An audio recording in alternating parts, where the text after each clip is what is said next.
ये वीडियो आपके लिए इम्पोर्टेंट है। जी हाँ, आप सबके लिए, क्योंकि मेमोरी का ताल्लुक हर इंसान से है। आप चाहे बिजनेसमैन हो, आप स्टूडेंट हो या आप कुछ भी नहीं करते हो, तब भी आपके लिए मेमोरी बहुत इम्पोर्टेंट है। वो इसलिए कि आपने ये भी तो बताना है लोगों को कि मैं कितना मसरूफ़ आदमी हूँ। आपने ये चीज़ें भी याद रखनी है कि मैंने किस-किस को क्या-क्या बताया था और किस-किस को क्या-क्या बताना है। तो आज की वीडियो में हम ये सीखेंगे, ये जानने की कोशिश करेंगे कि हम अपनी मेमोरी को कैसे इम्प्रूव कर सकते हैं, अपनी याददाश्त कैसे इम्प्रूव कर सकते हैं। तो चलिए वीडियो स्टार्ट करते हैं।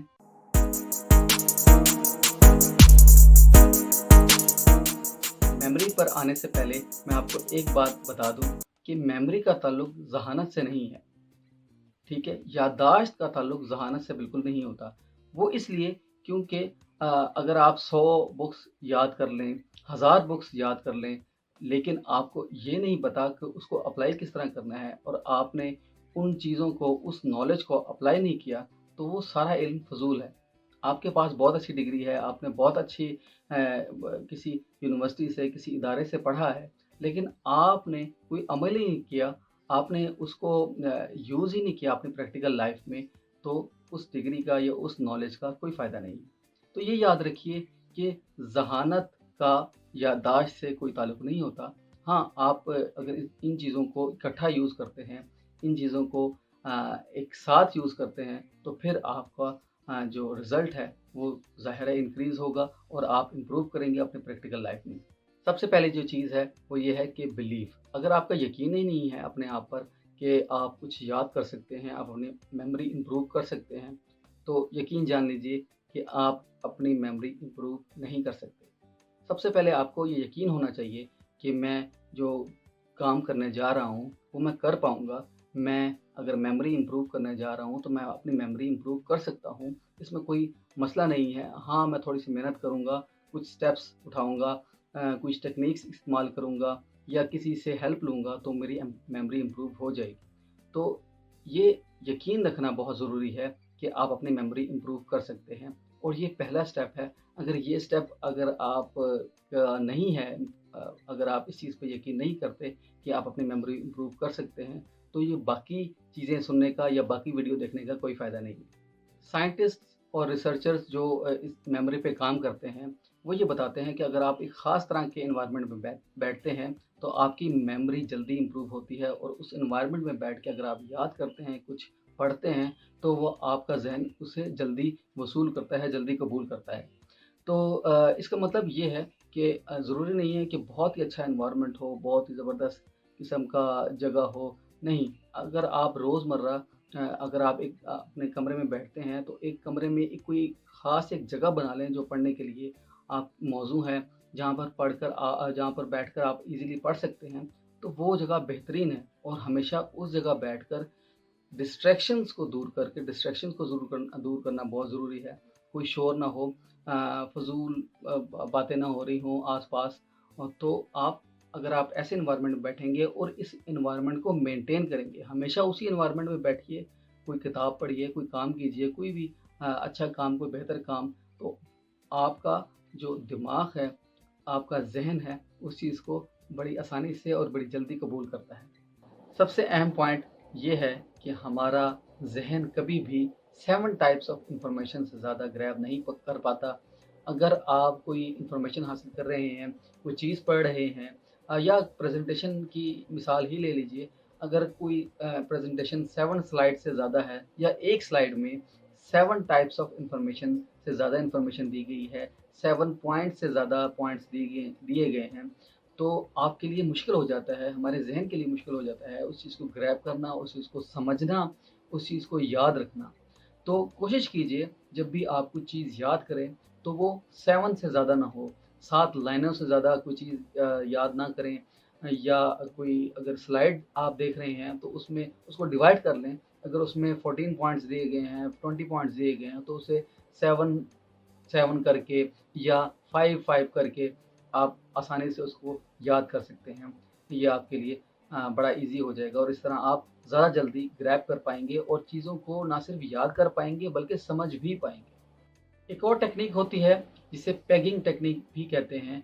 आप किसी वर्ड से आप किसी सेंटेंस से जुड़ी कोई माज़ी की याद या कोई ऐसा फ़नी मोमेंट आप जोड़ लेते हैं, जिससे आपको वो चीज़ याद रखना या वो सेंटेंस याद रखना बड़ा ईज़ी हो जाता है। बाज़ वर्ड बड़े फ़नी होते हैं, बाज़ वर्ड का ताल्लुक बड़ा फ़नी सा होता है, या कुछ वर्ड्स ऐसे होते हैं जिनको पढ़कर हमें कोई दोस्त या कोई फैमिली मेंबर याद आ जाता है, कोई फ़नी बात याद आ जाती है।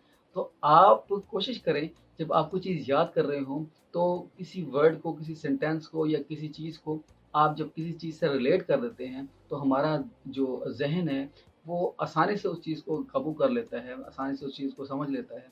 तो याद करना इस तरह बड़ा आसान हो जाता है। टैगिंग के साथ एक और टेक्नीक भी यूज़ होती है, जिसे हाइलाइटिंग टेक्नीक भी कहते हैं।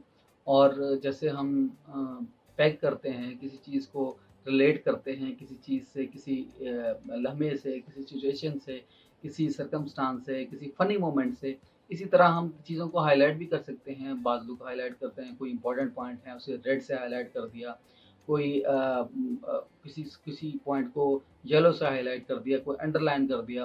तो ये भी एक टेक्निक होती है बाज़ दफ़ा, क्योंकि जब हम याद कर रहे होते हैं तो हम विजुअल्स में याद करते हैं, हम इमेजेस में याद करते हैं, हम वॉइसेस में भी कुछ लोग याद करते हैं, लेकिन ज़हन का एक पैटर्न है, जैसे कैमरे का पैटर्न होता है, इसी तरह ज़हन का भी एक पैटर्न है। वो ये कि हम इमेजेस में याद कर रहे होते हैं। हमारे ज़हन में उस वर्ड का इमेज बन रहा होता है, उस सिचुएशन का इमेज बन रहा होता है, तो उस तरह से, उस हवाले से हम उस चीज़ को याद कर रहे होते हैं, रिलेट कर पाते हैं। किसी भी चीज़ पर फ़ोकस करने का एक वक़्त होता है, एक टाइम स्पैन होता है, और जब आप किसी चीज़ पर उस वक़्त से ज़्यादा, उस मुकर्ररा वक़्त से ज़्यादा वक़्त लगाएँगे, उस पर फ़ोकस ज़्यादा करने की कोशिश करेंगे, तो आपका फ़ोकस आउट हो जाएगा, आप स्ट्रेस में चले जाएँगे, आपको वो चीज़ याद नहीं होगी, आप परेशान हो जाएँगे और आपको वो चीज़ भूलने लग जाएगी। तो इम्पॉर्टेंट बात ये है कि हमें ये समझना है कि हमें कितना वक़्त लगाना है।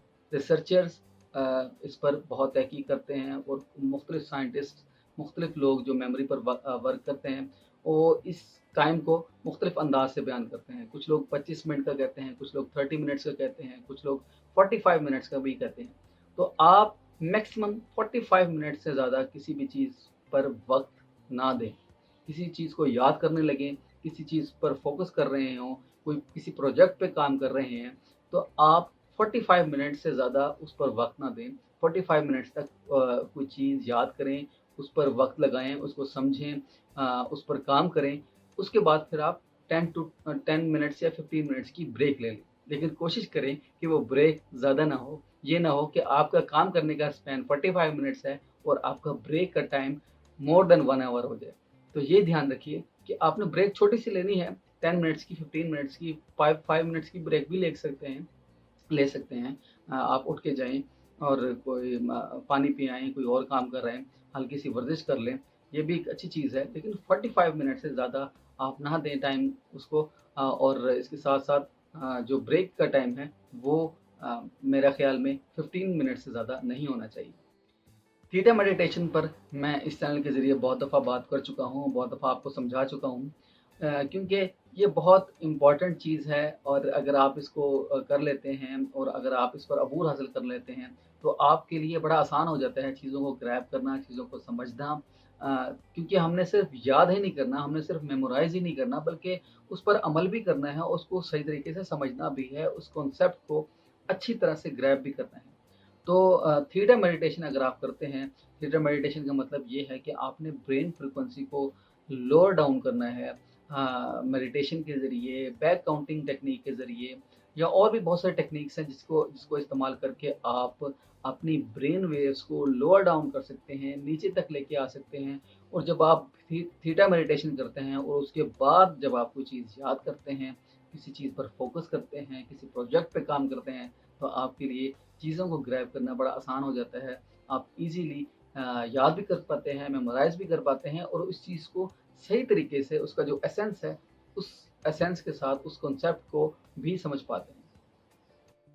रिपिटिशंस, रिमाइंडिंग या अफ़र्मेशन भी एक तरीका है याद करने का, अपनी मेमोरी को इम्प्रूव करने का। याद रखिए, इसके और भी बहुत सारे तरीके हैं, यानी कि रिपिटिशंस को हम और भी तरह इस्तेमाल कर सकते हैं, इसकी टेक्निक्स और भी हैं। लेकिन आज के लिए मैं आपको ये बताता चलूँ जब आप किसी चीज़ को बार बार दोहराते हैं, किसी चीज़ पर ज़्यादा काम करते हैं, किसी चीज़ पर ज़्यादा वक्त लगाते हैं, तो होता ये है कि आपका दिमाग जंक यार्ड से उस इंफॉर्मेशन को निकाल कर इम्पोर्टेंट जगह पर रख देता है, ताकि आप उसे भूलें नहीं। इसकी मिसाल मैं यूँ दूँगा कि आपका कंप्यूटर है या आपका मोबाइल है, वहाँ पर आपके पास पिक्चर्स होती हैं, आपके पास फ़ाइल्स होती हैं। अगर कोई इम्पोर्टेंट फ़ाइल है या कोई इम्पोर्टेंट पिक्चर है, तो आप उसे अलग फ़ोल्डर में अलग जगह पर रखेंगे। लेकिन अगर कोई ऐसी चीज़ है जिसकी आपको ज़रूरत नहीं है, तो उसको अलग रख लेते हैं। सेव सेव रहती है मोबाइल में, पड़ी रहती है, लेकिन जंक यार्ड में पड़ी रहती है, किसी ऐसे नामुनासिब से फ़ोल्डर में पड़ी रहती है, जिसे अगर डिलीट हो भी जाए तो आपका कोई नुकसान नहीं होता। तो आपका माइंड भी इसी तरह करता है, और आप दोहराने के तरीके को इस्तेमाल करके, रेपिटेशन के तरीके को इस्तेमाल करके, अफ़र्मेशंस को यूज़ करके आप अपनी मेमोरी को बेहतर बना सकते हैं। एक और अहम चीज़ वो ये है कि हमारा माइंड विजुअल्स में काम करता है। यानी कि हमारा माइंड बिल्कुल एक कैमरे की तरह, जब हम कोई चीज़ याद कर रहे होते हैं तो उसके विजुअल्स बन रहे होते हैं हमारे माइंड में, और इस तरह हम उस चीज़ को ज़्यादा अच्छे तरीके से याद कर पाते हैं। तो अगर हम किसी चीज़ को तस्वीरी अंदाज से याद करेंगे, कलरफुल अंदाज से याद करेंगे, उसमें कलर्स ऐड करेंगे, उसको एक तस्वीर की तरह, एक पिक्चर की तरह जब हम उसे रिलेट करेंगे अपनी नॉर्मल सिचुएशन के साथ, तो हमारे लिए वो चीज़ याद करनी या वो लम्हा याद करना या वो कोई पॉइंट है या वो कोई भी चीज़ है, आपकी टेक्स्ट बुक का कोई पेज है, कोई पैराग्राफ है, अगर आप उसे उसे किसी विजुअल के साथ रिलेट करते हैं, तो आपके लिए बड़ा आसान हो जाता है उस चीज़ को याद करना।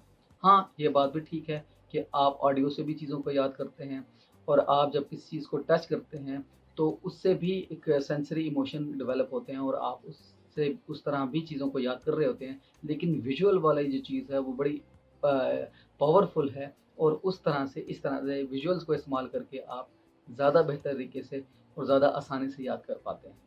ये आज की वीडियो का आखिरी पॉइंट है, मगर सबसे अहम पॉइंट। आप अपनी अचीवमेंट्स को सेलिब्रेट करें। इसका मतलब ये है कि जब आप कोई चीज़ याद कर लेते हैं, कोई कॉन्सेप्ट आपको समझ में आ जाता है, कोई चीज़ आप मेमोराइज़ कर लेते हैं, और उसका सही ट्रू एसेंस में आपको मतलब समझ में आ जाता है, तो आप इस चीज़ को सेलिब्रेट करें। आप 10 टू 15 मिनट्स की ब्रेक लें, लेकिन याद रखें, आपकी ब्रेक आपका आपके काम से ज़्यादा लंबी ना हो जाए। ये ना हो कि आप 1 घंटे तक सेलिब्रेट ही करते रहें या 1 दिन तक सेलिब्रेट ही करते रहें इस चीज़ को। नहीं, ऐसा नहीं है। 10 टू 15 मिनट्स की ब्रेक लें, जिसमें आप बाहर घूम के आएँ, कोई पानी पी लें, या आप एक्सरसाइज़ कर लें, या आप खुशी से इस चीज़ को रिलेट करें, खुश होएँ, इस चीज़ को सेलिब्रेट करें। क्योंकि जब आप अपने किसी अचीवमेंट को, अपने किसी काम को रिलेट करते हैं हैप्पीनेस से, खुशी से, तो आपको वो चीज़ याद करना बड़ा आसान हो जाता है। वो इस तरह कि हमारे माइंड में बहुत सारी सिक्रीशंस रिलीज़ होती हैं जब हम कोई कुछ करते हैं, कुछ याद करते हैं, कोई काम करते हैं, कोई एक्सरसाइज़ करते हैं, खुश होते हैं। तो वो जब सिक्रीशंस रिलीज़ होती हैं, तो एक कनेक्शन बन जाता है हमारे माइंड में, उस कनेक्शन की वजह से आप चीज़ों को मेमोराइज़ कर लेते हैं। आपका आपकी वो मेमोरी बड़ी पक्की बन जाती है, बड़ी मज़बूत बन जाती है, और आप उस चीज़ को बड़े आसानी से ग्रैब कर लेते हैं।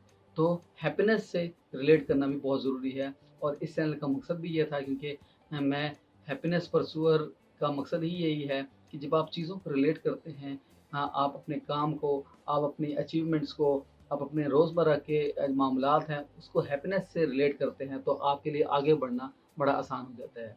तो ये थी आज की वीडियो। उम्मीद है आपको आज की वीडियो पसंद आई होगी। अगर आपके पास कोई सजेशंस हैं या आप कोई क्वेश्चन करना चाहते हैं, तो मेरी वेबसाइट है, जो कि जिसका लिंक मैंने डिस्क्रिप्शन में भी दे दिया है, और इसमें वीडियो में भी मैं डाल दूँगा, तो आप उसको विज़िट कर सकते हैं। अगले किसी अच्छी वीडियो तक के लिए मुझे इजाज़त दीजिए। अल्लाह हाफ़िज़।